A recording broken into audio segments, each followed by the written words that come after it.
So I'd had some trouble with my 230SL with the injection pump. There was no fuel coming out of two of these, and I found it quite difficult to find information, so I thought I'd make a quick video to hopefully make it easy for someone else. So when people talk about the plungers or the pistons getting stuck, what they're talking about is these bits right in the middle down here. So this small bit down here. So these get stuck in the up position, so they're level with the top of the metal that you can see next to them. When you turn the crank, they should move up and down freely. And so I'll show you how to disassemble. Now I do believe different pumps are different on the 250s and 280s, there's slight differences, but hopefully this will give you some idea. So you start by having to undo these. Obviously this is already undone.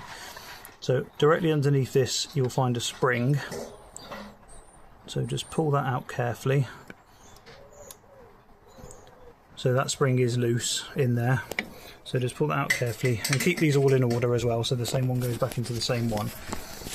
Now I don't even know all the names of these bits, so the next bit that comes out that you can just easily pull out of the top,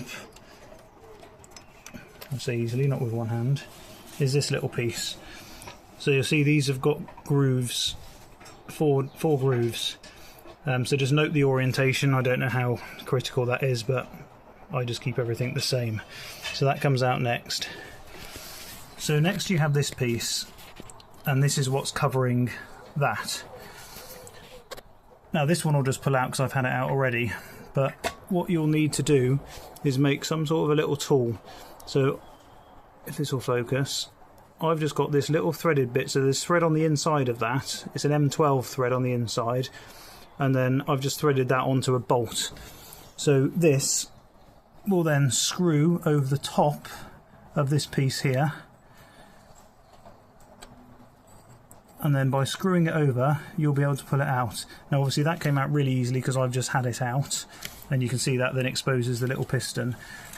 You will have to give that a bit of a wiggle if you know, if it's been in there a long time, and one of mine really wouldn't come out, so with that in place I just used an injector puller, like a claw, and just put that under there and gently tapped upwards to tap it out.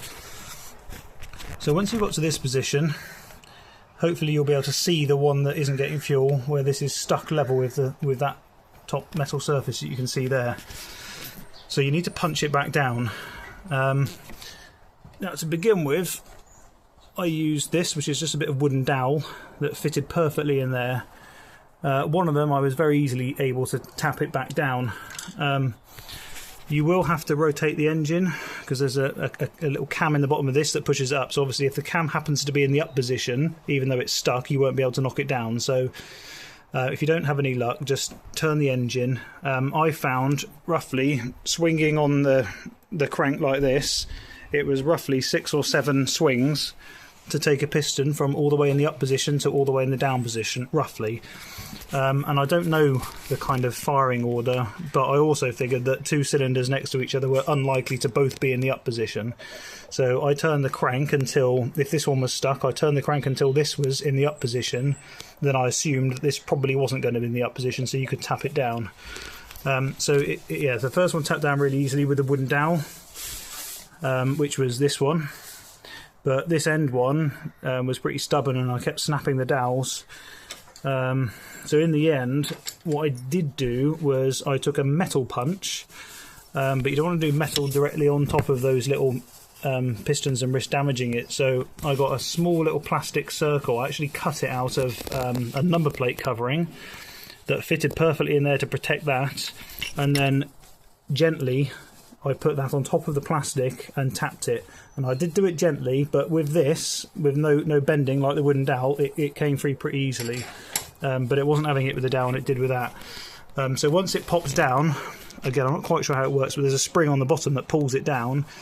Once it's down, keep rotating the engine, watch it come up again, and then do another 6 or 7 swings on the crankshaft, and see if it goes down. This one, it got stuck again, and then one quick tap it went down. Then I did another revolution, and again one quick tap it went down. Then it completely freed off, and now it goes up and down as you turn the crankshaft. Sorry. So I'm pretty confident that that that's now free. So I'm going to probably do it a couple more times before I put everything back together. And check these torques. I think people say it's 19 foot-pounds on the 230, and then on the later ones like the 280 I think it's 21, but you have to check those. But yeah, hopefully this sheds a little bit of light.